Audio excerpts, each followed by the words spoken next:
Hello and welcome to Favorite Rugby on Forever Sport. For today's Currie Cup Round 12 review. Very interesting weekend. Three teams currently tied fourth place. And things are really starting to heat up in the Currie Cup as we enter the final two rounds. And with the URC having finished, very interesting to see what these teams would look like for the last two rounds. And also how much attention will suddenly shift to the Currie Cup. No SA Rugby apart from the Currie Cup until the Under-20 Championship, which starts at the end of the month, and the first Springbok game, which is in more than a month. So, South African rugby fans have got a very large thirst for rugby, and they're going to have to use Currie Cup to quench it. And very keen to see how, as I said, all the eyes will shift to the Currie Cup, and it's shaping up to be incredibly entertaining. I mean, this past weekend, we saw a change in the first place. We saw a draw between the Cheetahs and the Greeks. We saw a bonus point win for the Lions to keep themselves in the competition. We saw the Pumas going down to the Bulls. It's all really starting to open up. So before we look at the results, the log, and what sort of waits for us this weekend, please do smash like on the video. Please do subscribe to the channel as well. So these are the results.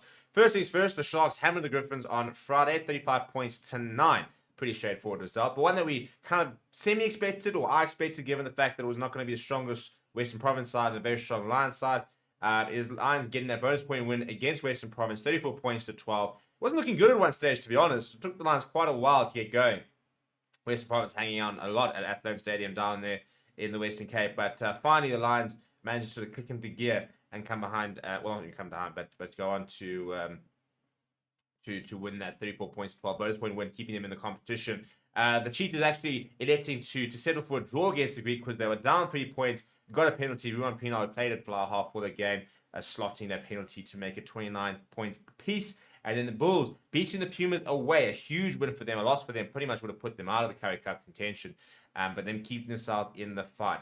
Let's look at the table, shall we? This is how it now looks like. The Sharks moving to the top of the table after a pretty poor start. They're on a hell of a run at the moment. Joey Mangala has very much got that side playing to the best of their abilities. Second place are the Cheetahs with 41 points. Those two pretty much clear, pretty much guaranteed spots in the top four because, the Sharks have already qualified and the Cheetahs would have to not get a single point, and Lions, Bulls, Province, for example, they can only get a maximum of 10 points over the next couple of weeks. So very unlikely that the Cheetahs will drop out. The Pumas, however, would need to get a couple of results to pretty much guarantee themselves. But the Western Province, it's going to get interesting, isn't it? As I said, three teams, 31 points, all tied up. Points difference at the moment separating them, and very interesting to see because, for example, the Bulls and the Lions both play the Griffins in the next 2 weeks. So those you're kind of putting down as long as bonus point wins for them.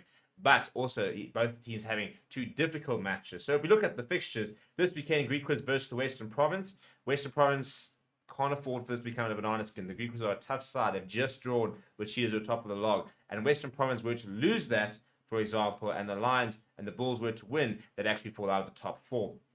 Bulls taking on Griffins at home, so you expect that to be kind of a bonus point win. So you kind of expect the Bulls to be on 36 points after this weekend. The question is, can the Lions and the Western Province also emulate that? The Lions have got the hardest task this weekend. They are taking on the Sharks, who currently sit top of the log, 7 o'clock on Saturday. Nothing short than a victory will keep them alive. A bonus point victory is even more important.